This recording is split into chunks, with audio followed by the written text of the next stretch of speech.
you can tell us a lot more about how ICO is changing the future of funding. Okay, thank you very much. So first, I would like this to be as informal as possible and like with a lot of participation. So I intentionally have not made 20 slides to bore you out completely, because I really appreciated you coming in this cold outside. I would definitely have stayed under the pillow. Yeah, so I'll first introduce you to myself. So I guess I'm a little bit of a weird animal in this space, because I have kind of technical background. I work a lot with tech for many years in both in a variety of organizations since I was, I guess, 18. Afterwards, I've done the normal university studies, but I went a bit for the, let's call it, academic path. But at the same time, I kept my hands with the industry, both by working during my full studies from day one, and the fact that during my PhD, for example, I founded my first company where we did a lot of high-frequency trading, and I worked a lot for Barclays Capital, because while I did like very, I guess, technical math finance for derivatives, I thought it's really, really important to actually see how it's connected in industry, and this was something I'll try to do a bit today. Recently, I've been assistant professor in the University of Copenhagen, and I also worked within blockchain technology, both on the academic side and a bit on the technology side. So I'll mention a bit about some stuff that I was working with is arranging the blockchain summer school this summer in Copenhagen, which was pretty cool because we had 90 people from all over the world, and we had also 8 companies, including Maersk, Nordea, and Nets. It was a lot of fun. But we also tried to really keep it practical. We work with some of the great startups here in the Fintech Center that contributed to it. Yeah, and I also worked a bit from the space of the ICO space. More specifically, I was consulting Banco, which ran, I guess, one of the biggest ICOs. I think they raised $153 million, and they provide liquidity between a variety of networks. I co-authored the white papers with the founders, and with Colo, which is doing community currencies, which I think is actually extremely compelling story. And a lot of it is within the London communities and the Tel Aviv and Haifa communities and Liverpool, and help this identity. And they are originally actually a blockchain company. They create the colored coin protocol, if you guys remember it, together with both eToro and Vitalik Buterin at the time. So I actually learned a lot from this collaboration, and so it's a bit of a weird profile. Yeah, I'll mention a couple of funny facts that probably a lot of you heard about ICOs, but I would actually really like to engage in discussion with you. I'm happy to answer this question, but also to discuss about the different funding possibilities. So I'll start with the really, really basic stuff that probably most of you have kind of covered, which is the main reason why a lot of people look into this space, I guess not as pure geeks that have been there for a couple of years, is this figure, right? The crazy market cap around blockchain technology. It may or may not stay this way, but I think a lot of people in this room believe this technology is here to stay. And we'll try and move this discussion from these numbers to actually other numbers, which I think are extremely interesting. And this number here we're looking to, at least before we're actually discussing what is right or not right in terms of project, we can see the change even in a very short period, right? Because we start here from the first quarter 2016 until the third quarter 17, and I've seen the number afterwards. They look even much more exaggerated, and we can see a very, let's call it, sustainable change between very low funding based on ICOs, I guess in 2016, and we had the early projects, to the complete other opposite on the right side, where we see about 6 times bigger funds of startups coming for ICOs. And by saying that, there are a lot of reasons, pro and cons it, and I'm sure a lot of people in this audience will also have a variety of reasons to support it or dissupport it. But we see a lot of incentive models that driven today startups much more, at least blockchain startups, to the models of ICOs. But having seen this nice, let's call it numbers, we also need to look at this number as well. And this number showed the amount of, let's call it, companies going through the ICOs process, right? And again, these numbers are outdated, are from December, and we see another exponential growth. So it means while we see that fact, we still have to be clearly understandable that the process does not become easier, right? There is maybe bigger pie to be distributed, but as the amounts of companies that are growing in this case goes exponentially, it's also affecting the attractiveness of this model. I think it will be a very interesting discussion also later on today when Tanya and Niklas moderated, but also between you guys, to actually notice on these two things at the same time. Because I think while there is a lot of lack of regulation in this market, and I hope this is something that will be talked, especially from the Danish FSA and other places, I think that the fact that there is a growing number and the pie has to be divided by all of these people, ask companies to model it in self-regulations. And at least myself, looking in this space from a point of helping different companies going through this process, I've seen a lot of shifts. I've seen a lot of shifts from startup that went ICO, say, 9 months ago, at that space, to what we're seeing today, when we're seeing a lot of discussions of how do we actually report back to the real stakeholders. So in terms of how I plan to spend some of this time, I actually rather show you a couple of hopefully interesting anecdotes and maybe open for discussion with the crowd about the benefits and disbenefits of that. I'm sure there is a variety of opinions here, which at least happen to me every time I talk about these topics. So I really want to hear what you guys say. But just before I look at a couple of things. The first thing to notice in this statistic is also that not only we see the fact that there is a huge growth in the numbers of companies, we also see a lot of concentrations in the money raised, right? Because if we can see companies like Filecoin, Thesis, and Banco raising over $150 million to $250 million, it also means that's why we see the pie before to be quite high. It could highly be concentrated as well, right? In terms of more smaller ICOs. The second thing is, and this is one of the more interesting phenomena, is that EOS have the model of never finishing their ICOs. I think by the time they finish it, they'll probably be bigger than other ones raising, and I know that many of you probably heard about the Telegram coming ICO, which is also has staggering numbers in terms of what we're seeing now. I just want to mention a couple of interesting viewpoints about ICOs, also to open for the discussion. Maybe later on we'll discuss it. So one of the interesting models is by this handsome guy here, Vitalik, racing from January, is the model of DICO, where it's actually combining two different ideas. The idea of DAO, which is sort of, as mentioned here, decentralized autonomous organization, which somehow allow a variety of people to make decision on the way the organization is governed with the concept of ICO. And my understanding of that, and I would like to hear yours as well, is that actually a big portion of that is really running around the idea that one of the challenges in today's so-called ICO project is that once the procedure has been met and raised by the team, it's very hard to monitor how these are being used. And that could be sort of a challenge from a company government's point of view. And in this suggested model, you look into ways for the investors, at least the contributors, to later on actually assess how well or not well this project went through, and being able to make both decisions in terms of managerial, but also potentially decision in terms of if this specific company have not reached milestones which are set off by that company, what will be the implication of this funding. I think this is a very interesting model. Some people started looking into adapting it, yeah. Guys, do you want to participate, by the way, in that discussion? I mean, I can continue talking forever, but if anybody want to, yes. I don't know much about it. Is it a smart contract template code, or is it an idea? I think it's my understanding is that it's mainly an idea, but it's of course could be supported with a smart contract, right? Because if we have the DAO, maybe mainly remembered in a bad way for being hacked over Ethereum, but at the same time, it could be modeled in a self-government process. So, okay. So nobody's built it yet. Yeah, I think I read a little bit that there were a couple of tries. Maybe some of the guys here in the audience can also mention. Mas? So just to understand, it's giving the ICO in tranches, just like venture capitalists does today?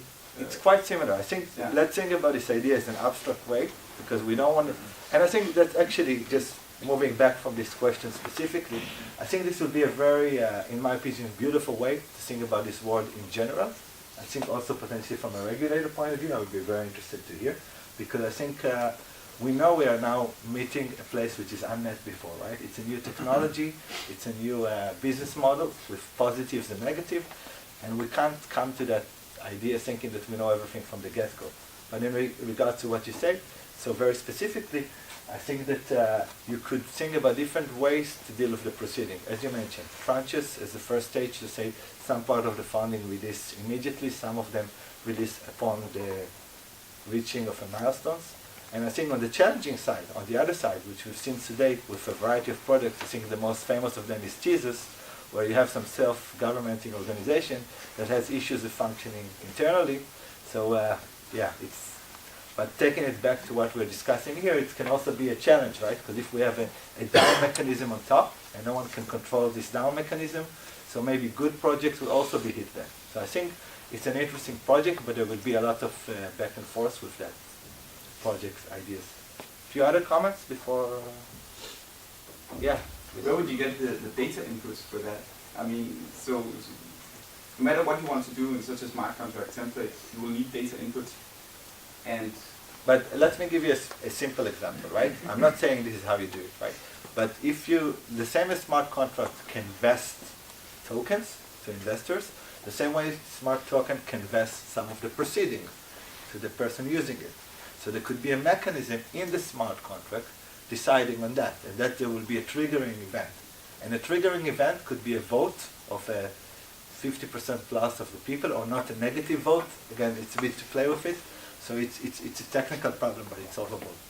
So yeah. So this is I have to say I'm biased here because I know this guy pretty well. Eden Shochat is one of actually he's a VC from Tel Aviv, and I think he's a very innovative person. And he had a couple of posts that I think worth mentioning when we're discussing about ICOs. The first one is a little bit about the idea of what you call it, this company will self-destruct after its ICO. And this is a little bit of a different view potentially about ICOs than what we usually see. Because what we usually see, we see a new company, an idea, potentially a nice POC, that is raising money in a more efficient manner via tools of ICOs, right? This is at least the most common model we see. Sometimes it's more mature companies.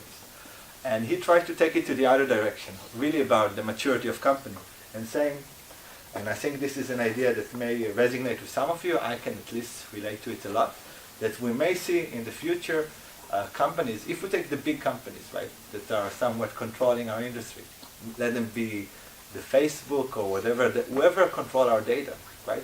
These are huge organizations, and we don't have so much part in their decision making. And to some extent, we can see a new model where a company, by reaching an ICO, is somehow sharing all of their, let's say, future earning and other manners with the real shareholders, which are potentially us in the future, right? Potentially, and I think we see a lot of discussions, and I think data protection is a very important one. We see it both in the banking sector. I'm sure Tanya also knows a lot about it from her work. And I think there are a lot of discussion. Who owns the data, right? Who owns our data? If it's our bank, who owns our data in terms of Facebook? Because they potentially own all of our pictures and other stuff. They own my daughter pictures more than me, in some sense. And if they are later on capitalizing on it, should we receive part of it? And I think in the old model, where data was not what driving, let's call it, worth of companies, people will not ask that question. But after we've seen today's tech model, then we can see, could we actually lead for a new model? And I think he's referring to some of it in this article. I recommend you to have a look into that. It's from TechCrunch. Some ideas about that, actually.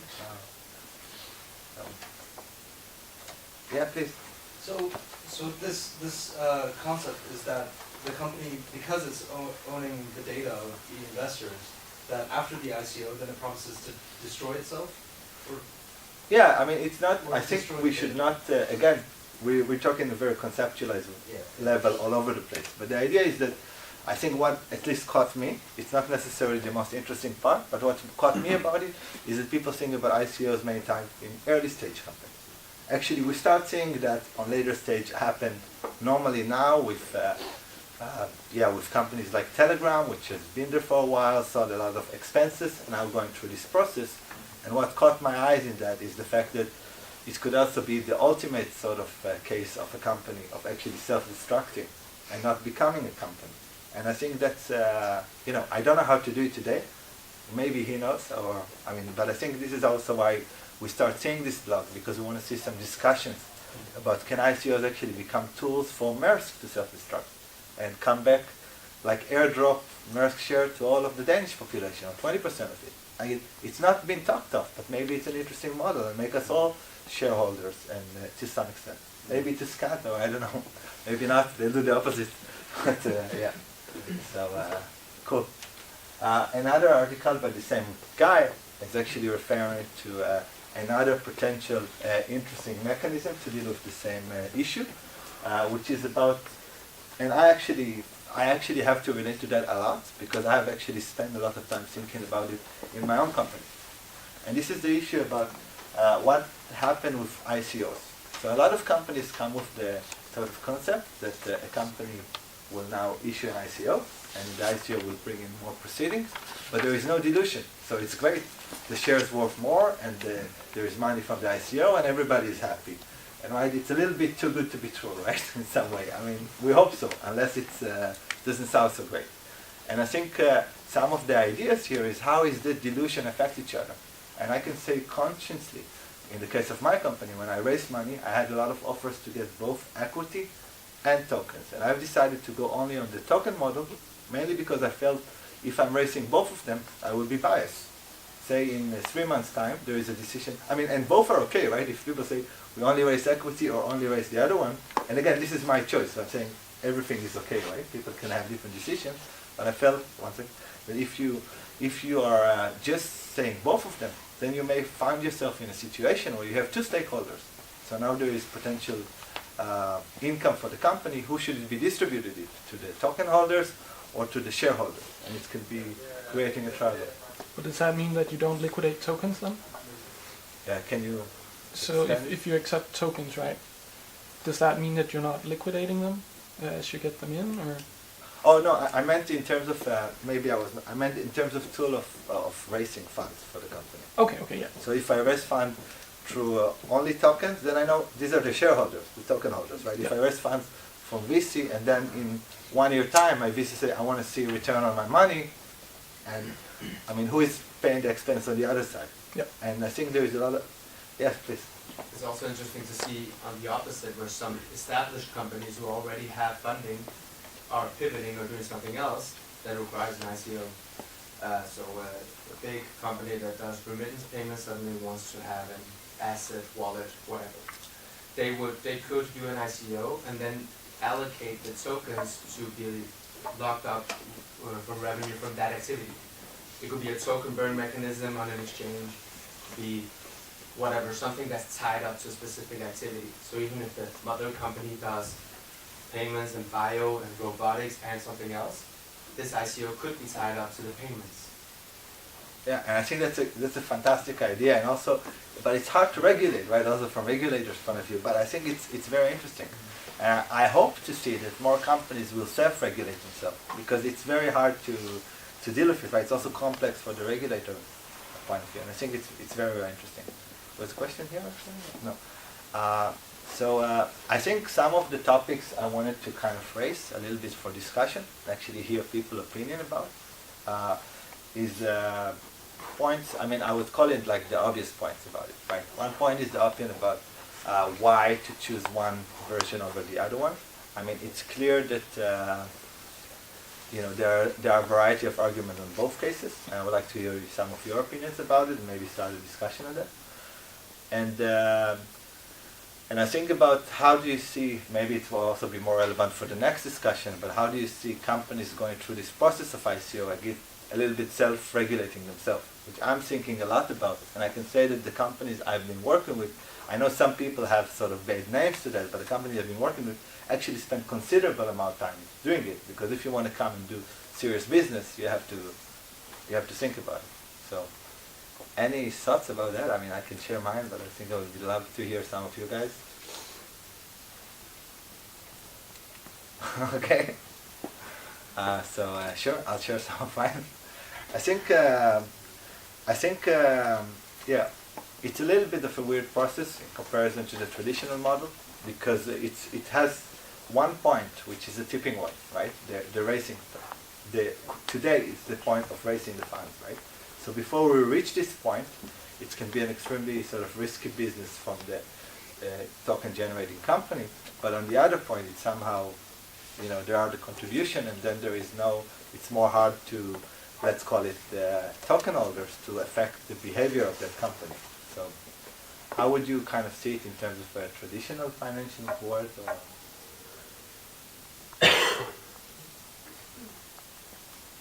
But I can answer for my part.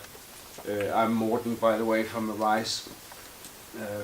I think that the idea of shareholders, external investors in traditional IPOs, the importance of their ability to be able to influence things in the company are vastly exaggerated. I think that, I mean, and if you take it into the tech world and the blockchain world, it becomes even more irrelevant because they simply wouldn't know how to affect the company and which direction the company should go into.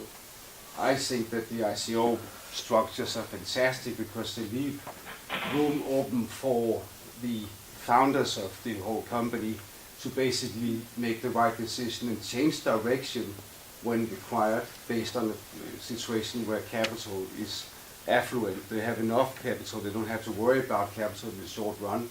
And should things happen that force them to change the way they conduct their business, well then they can do so. And I don't think that many external investors can basically have a better view on that than the company can themselves. Yeah, I think it's a very interesting view about. That's why I don't like the DAO model as well. All right, because of the DAO is complicated. Yeah, it's complicated because also you have to deal with unknowns. Right. And I don't see how a DAO can think about unknowns. Okay, so that's a very interesting view. Are there other views on that? I can also mention other potential, in my opinion, very interesting element around this model, which I actually think are extremely compelling. I mean, on both sides, is the issue about your ability to open your interaction with your potential end users. And I think I want to mention a couple of examples which I thought were very interesting. I myself got sometimes amazed, a lot of it positively, some of it is not always positively, and I think it's very interesting. So one element is the fact that, and you see it's quite common with some of these with this project, is the issue of community. So there are projects which are very close to the community, where communities in some ways are users of the platforms, and I think it's somehow turning, and in some ways it could be turning a bit upside down the way we see today's companies. So for example, if we take the title called community manager. So a community manager in a traditional company is a guy sitting on the Facebook page, deleting unwanted messages and sometimes moving things around. And I've seen people almost getting insulted by offer that. On the other hand, in some of these projects, and I can mention a few, you see the founders on day-to-day, on basis contact with their communities through potentially issues like Telegram groups that can have tens of thousands of users. And I think that's a very interesting way of seeing it, with very personal responses to some of these cases. But couldn't that also just means that image is more important than what the founders are doing otherwise? Yeah, I mean, that's a very, so I'm saying it's also good to have, so you can say that this could be a tool for people to measure. I mean, and you say you rather see work than seeing talk, right? And that's I'm just saying that signaling can be more important for the company than the actual production of value. Yeah, that's a very valid point. And it might just reflect that. Yeah. Very likely, I guess. Yeah, but I think there could also be, I mean, what I'm trying to say is not necessarily also to tie it for the ICO model, but to say it could also be more interesting to see, I mean, I would like to see CEO of Nordea responding to some stuff people have to say. Maybe not about, I couldn't make a transaction, but maybe if some people have more serious respond to it, maybe that would be a very interesting model to see. I mean, but you're absolutely right. I think we're also seeing a lot of questions about what are the right amount companies should raise in the ICOs, both in terms of the need, but also in terms of pressure on the company. I'm not sure that the company that raised $100 million does not have too much pressure on how much they need to produce. That may not be usable for the business itself, right? So I think it's another good point. Yeah. How much time do we have? I just want Time is actually up. Oh, so I just want to. All right. So I just thank you guys for coming over here, and sorry I took a bit extra of your time. And yeah, get in touch if you want to hear Yeah, about and our you will also project. join for the panel discussion, Of course. so we can get that going as well. Thank you Thank very you, much. Omri.